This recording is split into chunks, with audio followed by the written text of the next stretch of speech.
In this guide, I'm going to show you how to use the sparring pit in Raid Shadow Legends. This is Aiden from JustBoz, and before we get into this guide, make sure to like the video and subscribe to the channel with all notifications on. It really does help with the channel and it lets us know that you want more content like this, so we greatly appreciate it. If at any point throughout this guide you did have any questions, just ask them down in the comment section below and we can help you out further.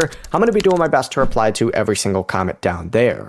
We're going to go ahead and start on the Bastion right here. What you're going to want to do is essentially just open up the Guardian ring right over here. And then once you open that up, select the Sparring Pit tab, tap an available slot, choose the champion that you want to train, and place them into the pit. That champion then will slowly earn XP over time without using any energy or completing battles. Once enough XP has been earned, just return to the Sparring Pit, tap the upgrade button to increase the champion's level, and the first slot is available by default. However, you can actually spend gems to unlock the other 4 slots and upgrade each slot to increase how much XP it provides per hour.